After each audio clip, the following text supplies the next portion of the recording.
my actual injury came from a specific event where I was doing an exercise and it tightened up the right side of my low back, which was very uncomfortable. So I did work to take care of that, but it always sort of lingered a little bit afterwards. Then I got into bodybuilding and had to do regular posing practice for about 2 years, which ended up rotating me and kind of exacerbating this, but also creating a couple new injuries going up the chain into this shoulder and down into this hip. My injuries come from a combination of acute and chronic. I've had multiple back injuries that were acute and what came after, which has become chronic. It's led to a lot of compensatory patterns, which has harmed my body and made it more difficult to move. Therefore, I have a little bit of a combination of hardware and software issues. So my actual injury comes from, first of all, years of car accidents, punk rock shows, touring in bands, sleeping in weird places, etc., and never dealing with it. I had an incident at a gym where I was doing a trap bar deadlift, and it was the heaviest I had done for my working weight. I was very excited about it. But I heard somebody drop something in the distance, like drop a barbell, and I snapped my head over to look and immediately crumpled onto the ground in blinding pain like I'd never felt before. It's helpful to look at the whole body to address where this pain is coming from, because now I don't get a whole lot of issues in my back. It's more in these other spots. But if I just look at one and not the other, or not how the rest of my body is functioning, we're not likely going to see that issue completely go away. So this is where we look at it as something called a software issue versus a hardware issue, whereas the software refers to how my body mechanics are working, how my muscles are working together, versus something in my makeup that's actually stopping me from doing what I need to do. For many years, I did lots of passive therapy. Over and over, more passive therapy. I was actually walking with a limp for about 2 years and couldn't really do a whole heck of a lot.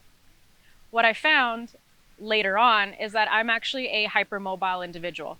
It means that my joints and ligaments have more elasticity than the common person. So continuously stretching and getting passive therapy was actually doing more harm than good.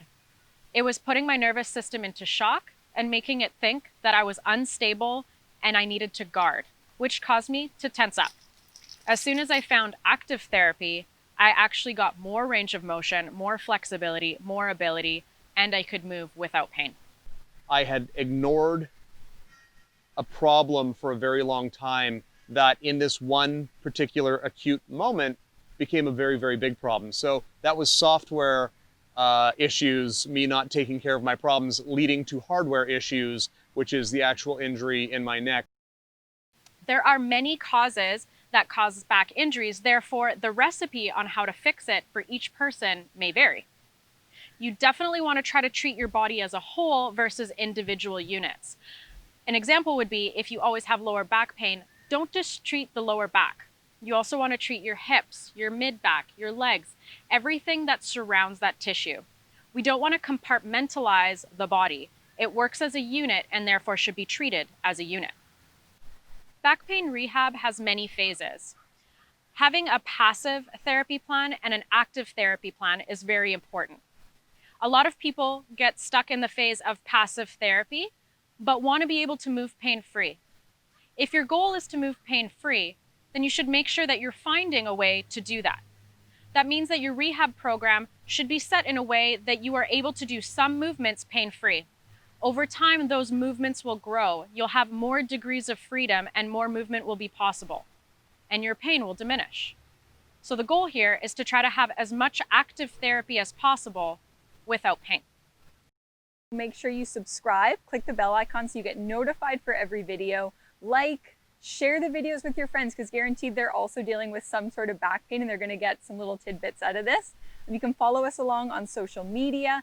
Go find us on Patreon. You're going to get a lot more than just these videos as well. We have a whole community that's here to help support you through injuries, your fitness journey, whatever you've got. We're here. We got you. Cool.